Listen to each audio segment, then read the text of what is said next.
नमस्कार।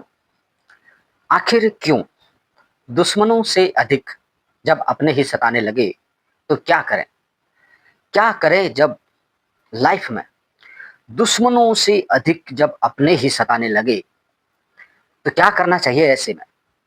ये सवाल, ये क्वेश्चन मार्क कई लोगों के जीवन में चल रहा होगा।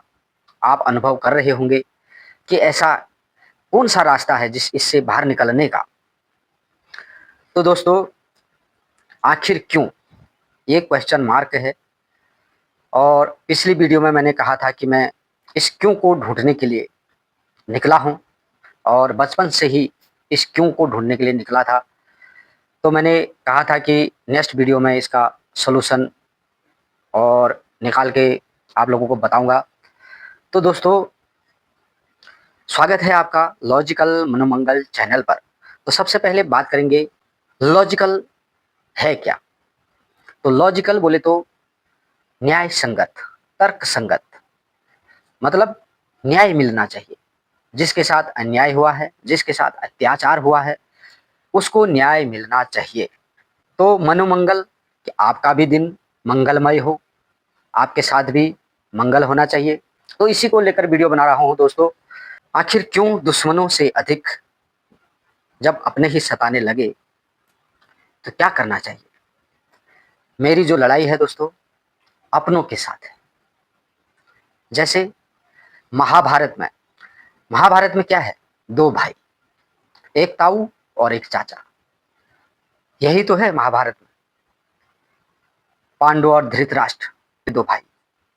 और आगे चल के उन्हीं भाइयों में से आपस में टकराव होता है और एक महाभारत जैसी महायुद्ध की तैयारी हो जाती है और रणभूमि पर हजारों की संख्या में लाशें बिछ जाती है। ये बात समझ में? सिर्फ दो भाइयों की लड़ाई, वह भी सगे से स्टार्ट होती है। जैसे कि धृष्ट और पांडु दो सगे भाई होते हैं और आगे चलकर इन्हीं दो भाइयों के बच्चों का जब भविष्य आगे को चलता है तो एक महाभारत जैसी घटना को जन्म देते हैं।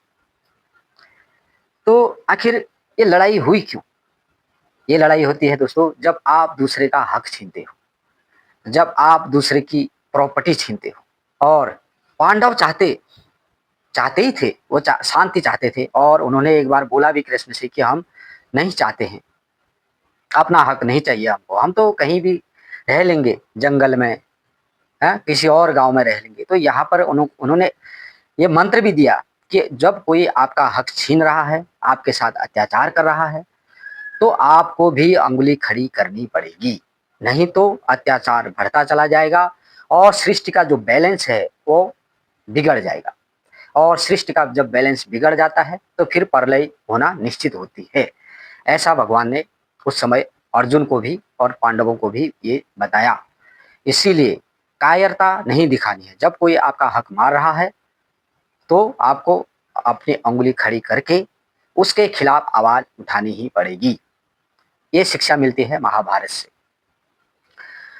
तो दोस्तों, जब बचपन में ही मैंने देखा कि यहाँ तो कुछ गलत हो रहा है, अपने ही घरों के आसपास, अपने ही गांव में, अपने ही स्कूलों में ये देख रहा हूँ। जब मैं बाहर निकला तो देखा कि ये तो भारत के कोने कोने में चल रहा है।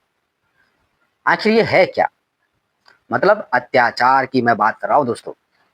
जुल्म, छोटे को दबाना, छोटे को मारना, जो शरीफ है उसका सब कुछ छीन लेना। ये चल रहा होता है जगह जगह। तो दोस्तों, मैंने भी इसी टॉपिक को आगे बढ़ाने के लिए ये चैनल बनाया ताकि मैं अपनी बात जनता के सामने रख सकूं और जो सताए हुए लोग हैं उन्हें न्याय मिल सके। क्योंकि आवाज उठाने पर ही आवाज उठाने पर ही एकता बनेगी और जब एकता बनती है तभी विनाश का नाश होता है। तो नेक्स्ट वीडियो में मैं इसको शुरू से शुरू से लेकर आऊंगा दोस्तों। पूरा मैंने एक भौगोलिक नक्शा बनाया है भारत का, जिसमें मैंने पूरा उत्तराखंड से लेके अखंड भारत तक को जोड़ रखा है। आप वीडियो को लाइक करें, सब्सक्राइब करें और बेल आइकन को भी दबाएं, जो घंटी का बटन होता है राइट साइड में, ताकि नेक्स्ट वीडियो जल्दी से आपके पास पहुंचेगी। दोस्तों, अगर कहीं ना कहीं आप भी किसी न किसी जुल्म के शिकार हुए हैं, अत्याचार के शिकार हुए हैं, तो मेरे साथ जुड़े और इस अभियान को थोड़ा-सा आगे बढ़ाने में मदद करें। और इससे इसका बीच का रास्ता मैं बताऊँगा कि इससे बाहर भी कैसे निकलना चाहिए। मैं निकला, तो आपको भी निकलने का रास्ता बताऊँगा। जो घुट-घुट कर उसी में रह गए, उनकी ज़िंदगी पूरी तरीके से समाप्त हो चुकी है। ऐसे कई लोगों के बारे में मैं बताऊँगा कि कौन-कौन उदाहरण ऐसे दूँगा कि कितने लोग जिन्होंने ना कभी उँगली उठाई, ना कभी आवाज़ उठाई, और वो उसी में दब के, मर के, कुचल के रह गए और उनकी ज़िंदगी समाप्त हो चुकी है। ना तो कोई उन पर आँसू बहाने वाला, ना उनका कोई दुःख दर्द बाँटने वाला। पूरी ज़िंदगी जी ली उन्होंने, और ये मैंने उनको जब मैं छोटा-सा था तब से देख रहा था, जब मैं बड़ा हो गया तब भी देख रहा हूँ, और अब मैं आप देख ही रहे हो, 40 क्रॉस कर लिया मैंने उम्र, है ना? और वो बूढ़े हो चुके हैं, मर गए हैं कुछ लोग तो और कुछ लोग मरने की कगार पे हैं, और अभी भी उनके साथ कुछ न कुछ गलती हो रहा है ना? मैं शुरू से बताऊँगा ये पूरी बात आपको कि कौन-कौन लोग हैं वो, और कैसे-कैसे वो अत्याचार सह रहे हैं, और कौन लोग हैं जो अत्याचार कर रहे हैं। ये बात है दोस्तों। तो ये सारी कहानी मैं नेक्स्ट वीडियो में बताऊँगा। और दुश्मनों से अधिक जब अपने ही सताने लगे तो क्या करना चाहिए, ये तभी समझ में आएगा जब आप पूरा एपिसोड देखेंगे। मेरा फर्स्ट एपिसोड, दुश्मनों से अधिक जब अपने ही सताने लगे तो क्या करना चाहिए, सुदर्शन चक्र, अंगुली खड़ा करना चाहिए। जब अंगुली खड़ी होगी तो इसमें सुदर्शन चक्र आएगा। सुदर्शन चक्र ये भाग 4 है दोस्तों, और भाग 5 में मैं इसका पूरा भूगोल बताऊँगा। और भाग 3 सुदर्शन चक्र, भाग 3 सुदर्शन चक्र, भाग 2 और भाग 1, और उससे पहले भी का आपको मैं इस वीडियो में सारे लिंक एक साथ भेज दूँगा। आप एक-एक करके सारी वीडियो देखें, और तब जाके आप सॉल्यूशन तक पहुँच पाएँगे। कल की घटना मैं बताऊँ दोस्तों, कल एक न्यूज़ या मैंने एक चैनल से सुना कि पहाड़ों में अधिकतर उत्तराखंड एक देवभूमि है, और उत्तराखंड में ही ऐसा हो रहा है कि ज़्यादातर महिलाएँ अपना घर परिवार छोड़कर लंबा रास्ता नाप रहे हो। और कल देखा मैंने ये, और आप सबूत माँगेंगे तो मैं पूरा वीडियो का लिंक भी उनका मैं दे दूँगा। और हो रहा है ये, और परसों ही मेरे को पता चला कि एक महिला भी और भाग गई है अपने घर से। उसका पति ने उसको इतना मार दिया, इतना मार दिया, इतना मार दिया कि वो घर से ही अपने बच्चों को छोड़कर जाना पड़ रहा है। एक विवाहित महिला जिसके कि 2-2 बच्चे हो रहे हैं, घर पे हैं ऑलरेडी, 6वीं 7वीं में, 5वीं में, 2 में ऐसे स्कूल पढ़ रहे हो। तो आखिर क्यों ऐसा हो रहा है?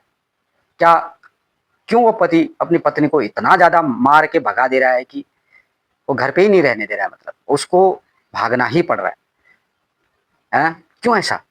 और ये तो सिर्फ़ एक घर की बात मेरे कानों तक पहुँची। मैं देखा वीडियो, एक चैनल ने बना रखा है, उसमें तो कई महिलाओं की बात हो रही है, कई महिलाओं की, पहाड़ों की महिलाएँ निकल रहे हैं, मतलब अपना घर, बच्चे छोड़कर, ताकि उनके ऊपर अत्याचार हो रहा है तभी तो वो निकल रहे हैं।